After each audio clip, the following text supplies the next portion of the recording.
Himachal Pradesh high court में अंशकालिक जल रक्षक की सेवाओं को 8 वर्ष की सेवा पूरी करने के बाद दैनिक वेतनभोगी के तौर पर परिवर्तित करने के आदेश जारी किए हैं। हाईकोर्ट के न्यायाधीश न्यायमूर्ति संदीप शर्मा ने ये निर्णय प्रेमलाल द्वारा दायर याचिका की सुनवाई के बाद पारित किया। याचिका में दिए गए तथ्यों के अनुसार प्रार्थी 1 मई 2012 से अंशकालिक आधार पर जल रक्षक के रूप में कार्यरत है और 5 मई 2020 की नीति के अनुसार अंशकालिक आधार पर 8 वर्ष की सेवा पूरी होने पर उसकी सेवाओं को दैनिक वेतनभोगी के तौर पर परिवर्तित नहीं किया गया है। प्रतिवादियों ने हालांकि अपने जवाबी शपथ पत्र में इस तथ्य को स्वीकार किया कि प्रार्थी को 1 मई 2012 से जल रक्षक के रूप में अंशकालिक आधार पर नियुक्त किया गया है, लेकिन उसकी सेवा को अंशकालिक से दैनिक वेतनभोगी परिवर्तित करने की उसकी मांग को इस आधार पर रद्द कर दिया गया है कि वो जल शक्ति विभाग का कर्मचारी नहीं है, बल्कि वो ग्राम पंचायत मांगल द्वारा जारी निर्देशों के अनुसार काम कर रहा है।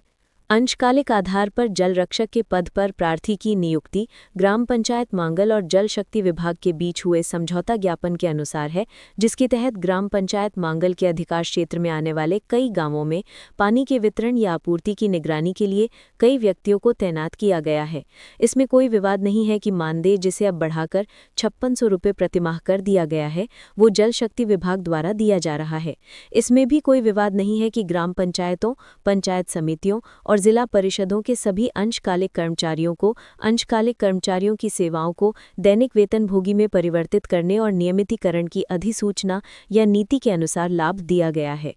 पंचायती राज अधिनियम की धारा 135 के मुताबिक ग्राम पंचायत को अंशकालिक चौकीदार नियुक्त करने का अधिकार है, लेकिन वे सक्षम प्राधिकारी के पूर्व अनुमोदन से जल रक्षक, तकनीकी सहायक और पंचायत सहायकों की भी नियुक्ति कर सकते हैं। उन्हें इसकी अनुमति है।